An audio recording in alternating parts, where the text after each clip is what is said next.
Bienvenue à cette présentation qui fait la lumière sur le sanctuaire hébreu. Première partie, section B. Pour compléter la première partie de notre cours, nous aborderons maintenant la section des services offerts. Cette section vous permettra de comprendre l'utilité de chacune des composantes faisant partie du sanctuaire. Le sanctuaire était le lieu de trois principaux services religieux. Il y avait le service quotidien, le service d'expiation et le service annuel.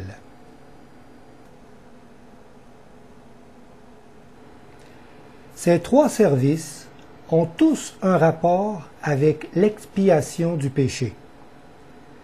Pour bien saisir la particularité de chacun, nous devons comprendre la dynamique d'une transgression de la loi de Dieu, car elle peut être commise de façon consciente ou inconsciente. Cette notion doit être bien comprise avant de débuter la description de nos trois services.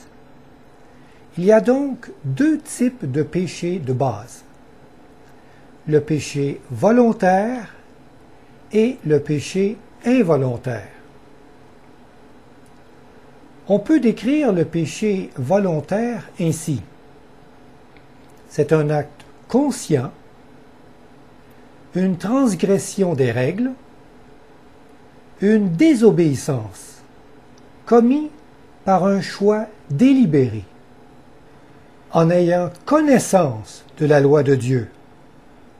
C'est un acte condamnable qui me rend coupable, sujet à une sanction, qui me porte à la repentance, et Dieu me donne la victoire immédiate. Le péché d'Adam et Ève est le meilleur exemple de ce type de péché. Maintenant, décrivons le péché involontaire. C'est un acte inconscient, une faiblesse dans mes aptitudes, un manquement dans mes tâches, commis par un oubli ou en ignorant la loi de Dieu. C'est un acte pardonné, innocent et sans sanction, qui me porte à la purification, et Dieu me donne la victoire dans le futur. Ce type de péché est automatiquement pardonné par le sacrifice déjà offert en Jésus-Christ. Par contre, le péché volontaire est sévèrement sanctionné par Dieu.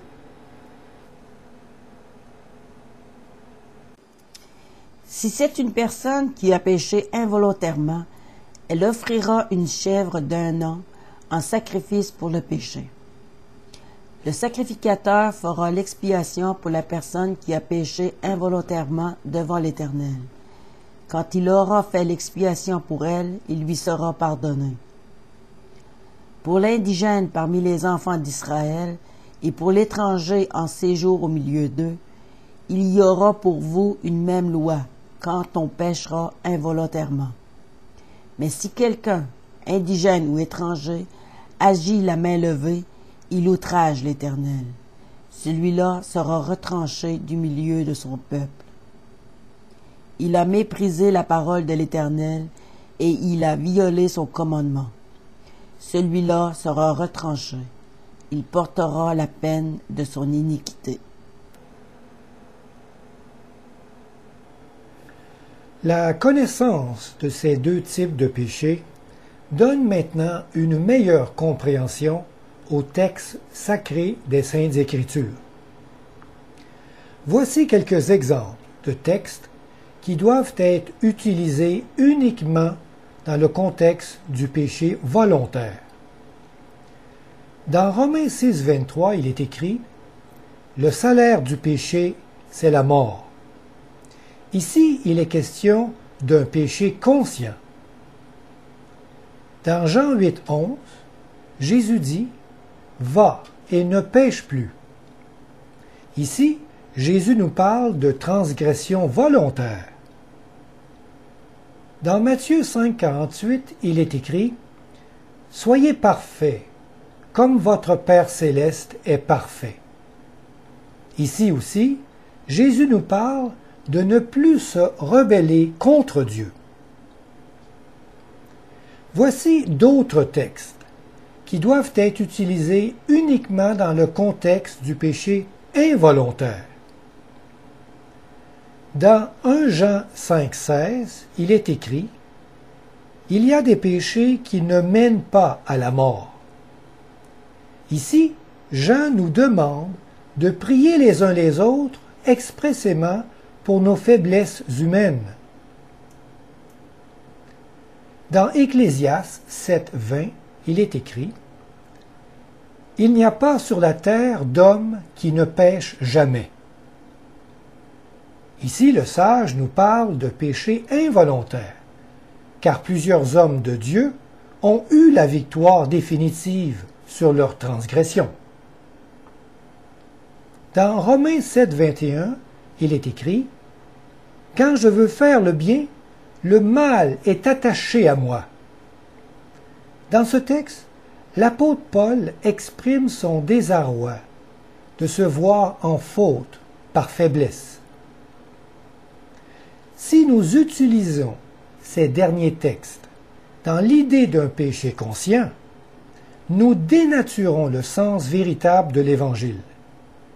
Il est important d'en discerner la différence. Poursuivons maintenant notre description des services offerts dans le sanctuaire.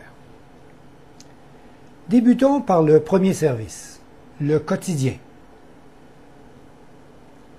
Lors du service quotidien, un agneau était sacrifié matin et soir sur l'autel et son sang était répandu dans le parvis, au pied de l'autel des sacrifices. Ce sacrifice était brûlé tout entier sur un feu allumé par Dieu lui-même et qui ne devait jamais s'éteindre. Ce service prenait place dans le parvis et servait à l'expiation quotidienne des péchés involontaires du peuple. Voici ce que tu offriras sur l'autel. 2 agneaux d'1 an, chaque jour à perpétuité. Tu offriras l'un des agneaux le matin et l'autre agneau entre les 2 soirs. Voilà l'holocauste perpétuel qui sera offert par vos descendants à l'entrée de la tente d'assignation devant l'Éternel. Le sacrificateur prendra avec son doigt du sang de la victime. Il en mettra sur les cornes de l'autel des holocaustes et il répandra tout le sang au pied de l'autel. Le feu sortit de devant l'Éternel et consuma sur l'autel l'holocauste et les graisses. Tout le peuple le vit, et ils poussèrent des cris de joie, et se jetèrent sur leurs faces. Le feu brûlera sur l'autel, il ne s'éteindra point. Chaque matin, le sacrificateur y allumera du bois, arrangera l'holocauste et brûlera la graisse des sacrifices d'action de grâce. Le feu brûlera continuellement sur l'autel, il ne s'éteindra point. Le deuxième service d'expiation implique personnellement le pécheur. Lorsqu'une personne avait transgressé la loi de Dieu, il devait apporter au sanctuaire un animal pur et sans défaut lui appartenant pour l'expiation de son péché. Il confessait son péché en posant ses mains sur la tête de l'animal, puis il devait le saigner à mort. Lors de ce service d'expiation, le sang recueilli était transporté jusque dans la tente d'assignation. Là, le sacrificateur trempait son doigt dans le sang et aspergeait le voile en face de l'autel des parfums. Après, l'animal était brûlé sur l'autel des sacrifices. Ce service était pour l'expiation des péchés volontaires du peuple. Celui donc qui se rendra coupable de l'une de ces choses fera l'aveu de son péché. Il amènera le taureau à l'entrée de la tente d'assignation devant l'Éternel. Et il posera sa main sur la tête du taureau, qu'il égorgera devant l'Éternel. Le sacrificateur, ayant reçu l'onction, prendra du sang du taureau et l'apportera dans la tente d'assignation. Il trempera son doigt dans le sang et il en fera 7 fois l'aspersion devant l'Éternel, en face du voile du sanctuaire. Le sacrificateur mettra du sang sur les cornes de l'autel des parfums odoriférants qui est devant l'Éternel dans la tente d'assignation. Et il répandra tout le sang du taureau au pied de l'autel des holocaustes, qui est à l'entrée de la tente d'assignation. Or, ces choses étant ainsi disposées, les sacrificateurs qui font le service entrent en tout temps dans la première partie du tabernacle. Le troisième service faisait office d'une fête annuelle nationale appelée Yom Kippour, ou le jour des expiations. À la fin de l'année religieuse, il y avait le sacrifice d'un bouc pour la purification complète du sanctuaire. Ceci afin de purifier tous les péchés qui y avaient été transmis par le sang des sacrifices d'expiation.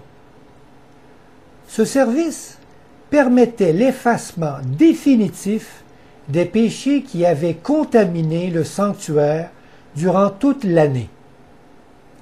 Tout le peuple devait se préparer ce jour-là, en se purifiant. Puis, enveloppé d'un nuage d'encens, le souverain sacrificateur seul pénétrait en présence de Dieu dans le lieu très saint du sanctuaire, avec le sang de la victime expiatoire. Il en aspergeait les cornes de l'arche d'alliance. Ce rituel se prolongeait donc jusque dans le lieu très saint du sanctuaire.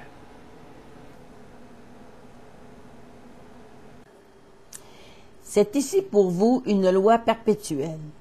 Au 7e mois, le 10e jour du mois, vous humilierez vos âmes. Vous ne ferez aucun ouvrage, ni l'indigène, ni l'étranger qui séjourne au milieu de vous. Car en ce jour, on fera l'expiation pour vous, afin de vous purifier. Vous serez purifiés de tous vos péchés devant l'Éternel. Ce sera pour vous un sabbat, un jour de repos, et vous humilierez vos âmes. C'est une loi perpétuelle. L'expiation sera faite par le sacrificateur qui a reçu l'onction et qui a été consacré pour succéder à son Père dans le sacerdoce. Il se revêtira des vêtements de lin, des vêtements sacrés. Ces 3 services présentaient tous un sacrifice d'animaux préfigurant la mort expiatoire accomplie en Jésus-Christ. Dès l'instant où l'agneau de Dieu a été immolé à la croix, le sanctuaire terrestre devint caduc. Dieu mit fin au rituel en déchirant lui-même le voile intérieur du temple. Jésus poussa de nouveau un grand cri et rendit l'esprit. Et voici, le voile du temple se déchira en deux, depuis le haut jusqu'en bas. La terre trembla, les rochers se fendirent. Par la Sainte Seine, Jésus institua une nouvelle cérémonie commémorative de sa mort sur la croix. Il désire maintenant que nous portions nos regards sur son prochain retour. C'est que le Seigneur Jésus, dans la nuit où il fut livré, prit du pain et, après avoir rendu grâce, le rompit. Il dit, « Ceci est mon corps qui est rompu pour vous. Faites ceci en mémoire de moi. » De même, après avoir soupé, il prit la coupe. Il dit, « Cette coupe est la nouvelle alliance en mon sang. Faites ceci en mémoire de moi toutes les fois que vous en boirez. Car toutes les fois que vous mangez ce pain et que vous buvez cette coupe, vous annoncez la mort du Seigneur jusqu'à ce qu'il vienne. » Après sa résurrection et son ascension au ciel, Jésus devint notre souverain sacrificateur, portant en son sang les péchés de l'humanité. Par son intermédiaire, nous avons maintenant accès au sanctuaire céleste.